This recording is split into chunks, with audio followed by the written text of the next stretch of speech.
Hi guys, welcome to my channel. ఈరోజు మనం ప్రత్యేకించి మీచోంగ్ తుఫాన్ గురించి అయితే చెప్పాలనుకుంటున్నానండి. ఎందుకంటే మీచోంగ్ తుఫాను నిన్నటి దినమున మరి బాపట్ల తీరం దాటి పయనం అయ్యేసరికి మరి తుఫాను ఈదురుగాలతో మరి వర్షము ఈదురుగాలతో ఎంత భారీ నష్టాన్ని చేకూర్చిందో నేనేం ప్రత్యేకించి మీకు చెప్పక్కర్లేదు. ఎందుకంటే 3 రోజుల వరకు నిజంగా చెప్పాలంటే జనాల కంటి మీద కునుకు లేకుండా ఈ తుఫాన్ అయితే ఉంది. సో ఈరోజు మరి ఎంత బీభత్సాన్ని సృష్టించిన ఈ మీచోంగ్ తుఫాను ఏ విధంగా మనకి నష్టం చేకూర్చింది అనేది ఈ వీడియోలో నేను చెప్తాను. కాబట్టి ఫ్రెండ్స్, మీరెవరు ఈ వీడియోను స్కిప్ చేయకుండా మరి చివరి దాకా మీరు చూడండి అని నేనైతే మనవి చేస్తున్నాను. వీలుంటే ఈ సబ్జెక్ట్ మీకు నచ్చినట్లయితే నా ఛానల్ని సబ్స్క్రైబ్ చేసుకోండి. ఇటువంటి విషయాలు ఎన్నో నేను ఇంకా ఇక మీదట నేను వీడియోలో చేస్తాను. సో మీచోంగ్ తుఫాన్ ఏంటి, మన రాష్ట్రంలో ఇదే మొదటిసారా? డిసెంబర్ నెలలో వచ్చే అరుదుగా ఈ తుఫాన్లు మన తీరాన్ని దాటి మన ఆంధ్రప్రదేశ్లో ఉన్న తీర ప్రాంతాన్ని దాటడం ఇదేనా మొదటిసారి అనుకుంటే లేదా 1985లో ఒకసారి, 2003లో ఒకసారి, 2018లో ఒకసారి, మళ్ళీ 2023లో ఒకసారి, ఈ విధంగా మనకి 4వసారి ఇది తీరం దాటి మనకి మన మీదుగా ఛత్తీస్గఢ్ రాష్ట్రానికి వెళ్ళిందనమాట. అయితే 1985లో ఒకసారి మనకి శ్రీహరికోట వద్ద తీరం దాటింది. అదేవిధంగా 2018 డిసెంబర్ 15న నెక్స్ట్ కాకినాడ యానం వద్ద జరిగింది. మరి అదేవిధంగా 2003లో మచిలీపట్నం వద్ద జరిగింది. మరి అదేవిధంగా 2023లో మళ్ళీ ఇప్పుడు బాపట్ల దగ్గర తీరం దాటి ఛత్తీస్గఢ్కి అయితే పయనమైంది. ఈ తీరం దాటే క్రమంలోని మరి ఈ ఈదురుగాలులు వర్ష ప్రభావంతో మన రాష్ట్రం అయితే అతలకుతలమైందని చెప్పుకోవాలండి.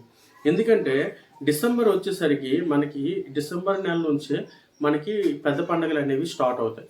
ఈ పెద్ద పండుగలకి ఏంటంటే ఈ డిసెంబర్ నెలలో కోత సమయం కాబట్టి డిసెంబర్ నెలలో జరిగే ఈ కోత సమయంలో శ్రీకాకుళం, విజయనగరం జిల్లాల నుంచి చాలామంది కోతలకు పశ్చిమ గోదావరి, ఈస్ట్ గోదావరి, నెక్స్ట్ తూర్పు గోదావరి, పశ్చిమ గోదావరి ఈ గోదావరి జిల్లాలకు వెళ్ళి అక్కడ వాళ్ళు కోతల సమయంలో ఉపాధిని కల్పించుకుంటూ ఉపాధి సంపాదించుకుని ఆ డబ్బులతో తెచ్చి ఇక్కడ పండుగలు గట్ట జరిపించుకుంటారు. అదేవిధంగా మరి ఇట్లాగా సంక్రాంతి పండుగ జరగడానికి కూడా కారణం ఏంటంటే పంటల్లో వచ్చే లాభాన్ని వాళ్ళు నమ్ముకున్న దేవుళ్ళకి ఒక దీనిగా అర్పించుకుంటూ వాళ్ళు పండుగలు జరిపించుకుంటారు.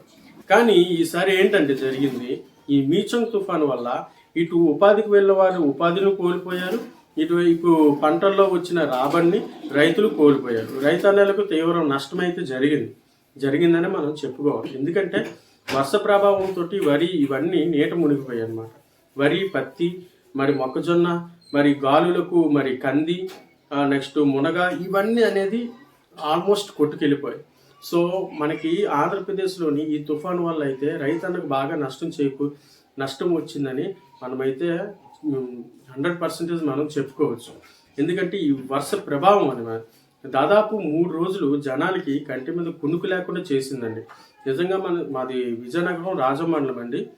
అయితే నిన్నటి దినం నుంచి రాత్రి అస్సలు నిద్ర పట్టలేదు. ఏంటంటే వర్షం అస్సలు ఆగలేదు. చివరి వరకు వర్షం పడుతూనే ఉంది, మళ్ళీ ఇప్పుడు కూడా పడుతూనే ఉంది.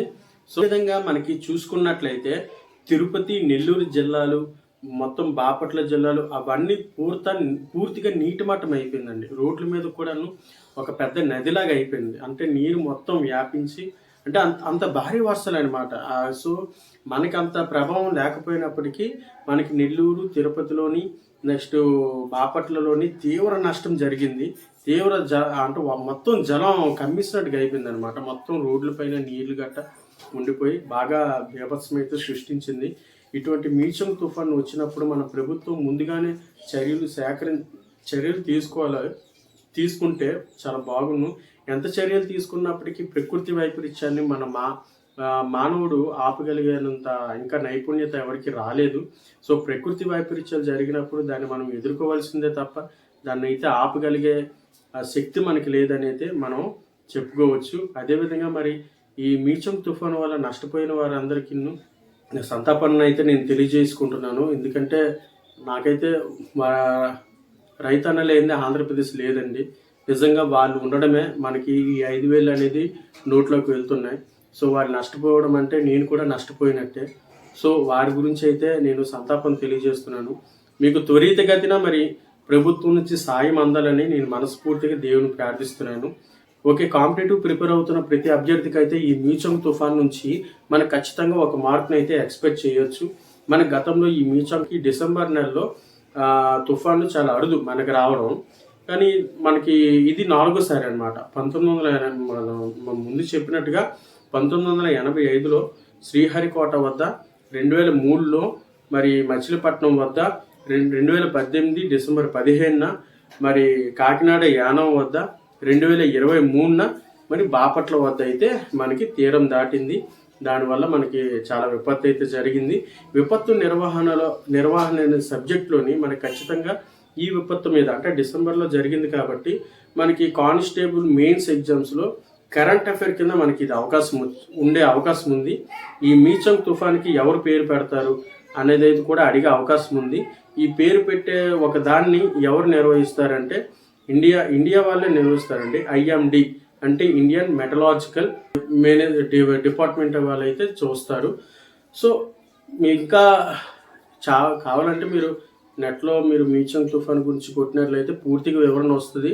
డిజాస్టర్ మేనేజ్మెంట్లోని ఖచ్చితంగా అయితే మనకి 1 మార్క్ అనేది ఎక్స్పెక్ట్ చేయొచ్చు. కాబట్టి ఎవరైతే అభ్యర్థులు ఉన్నారో వాళ్ళు ఈ మీచంగ్ తుఫాన్ మీద ప్రత్యేక దృష్టి పెట్టాలని అయితే నేనైతే కోరుకుంటున్నాను. Okay friends, all the best everybody. బాగా చదవండి, బాగా ఎగ్జామ్ని క్రాక్ చేయండి. మరి APSI రిజల్ట్స్ కూడా దగ్గర రూట్లోకి వచ్చింది. సో ఈ కానిస్టేబుల్ కూడాను తీర్పు అనేది మనకి పాజిటివ్గా రావచ్చు. రాకపోయినా సరే మనమైతే ముందుగా సిద్ధమవ్వాల్సిందే. So friends, all the best everybody. God bless you. Jai Hind.